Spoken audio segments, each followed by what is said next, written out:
നമ്മുടെ ബന്ധങ്ങളെ, സോഷ്യൽ ലൈഫിനെ ഇതെങ്ങനെ ബാധിക്കുന്നു? ഇവിടെയും നല്ലതും ചീത്തയും ഉണ്ടാവല്ലോ, അല്ലേ? ഉണ്ടാവും. നല്ല വശങ്ങൾ നോക്കിയാൽ ടെക്നോളജി നമ്മളെ ഒരുപാട് സഹായിക്കുന്നുണ്ടല്ലേ?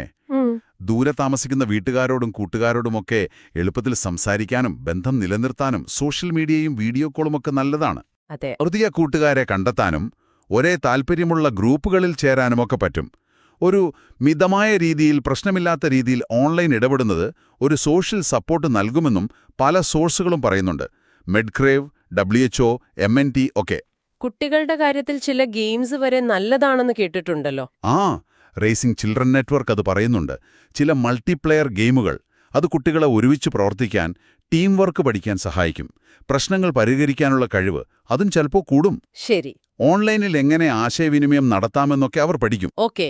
എന്നാൽ മറ്റേ വശം, ഈ ഫബ്ബിംഗ് എന്നൊരു വാക്ക് ഞാൻ കണ്ടു. MSU എക്സ്റ്റൻഷനിലും MNTയിലുമൊക്കെ. ഫബ്ബിംഗ്.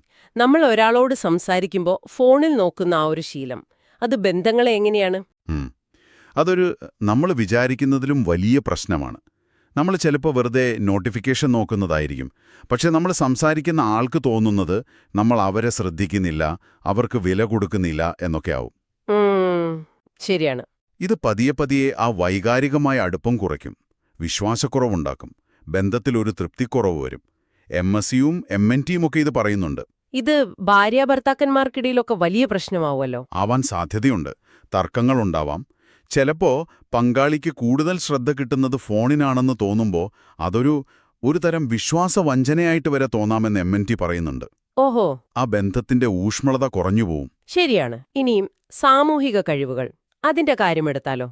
പ്രത്യേകിച്ച് കുട്ടികളിൽ മുഖത്തു നോക്കി സംസാരിക്കാനും മറ്റൊരാളുടെ ഭാവം മനസ്സിലാക്കാനും സഹതാപം തോന്നാനും തമാശ പറയാനും ഒക്കെയുള്ള കഴിവ്, അത് നേരിട്ട് ഇടപഴകി തന്നെയല്ലേ പഠിക്കുന്നത്?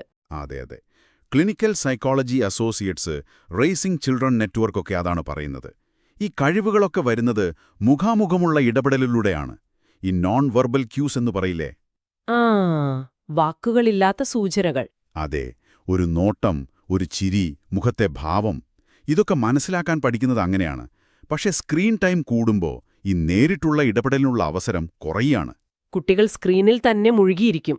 അതെ. അപ്പോൾ ചുറ്റുമുള്ള മനുഷ്യരുമായിട്ടുള്ള സംസാരവും കളിയും ഒക്കെ കുറയും. ഇതിനെന്തെങ്കിലും പഠനങ്ങൾ, തെളിവുകളുണ്ടോ? ഉണ്ട്. IJAMP, അതായത് international journal of academic medicine and ഫാർമസിയിൽ വന്നൊരു പഠനം ശ്രദ്ധേയമാണ്.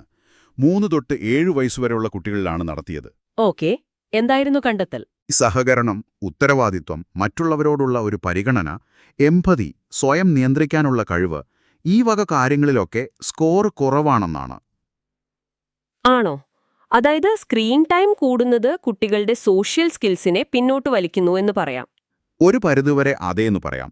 ഈ നേരിട്ടുള്ള ഇടപെടൽ കുറയുമ്പോൾ നോൺ വെർബൽ സിഗ്നലുകൾ മനസ്സിലാക്കാനുള്ള കഴിവ് കുറയും. അത് മറ്റൊരാളുടെ സ്ഥാനത്ത് നിന്ന് ചിന്തിക്കാനുള്ള കഴിവിനെ ബാധിക്കാം. എംപതി കുറയും. അതെ. ചിലപ്പോൾ സോഷ്യൽ സാഹചര്യങ്ങളിൽ ഒരു ഉത്കണ്ഠ വരാം, സംസാരിക്കാൻ ഒരു മടി വരാം, ചിലപ്പോൾ ഒറ്റപ്പെടലിലേക്ക് വരെ നയിക്കാമെന്നാണ്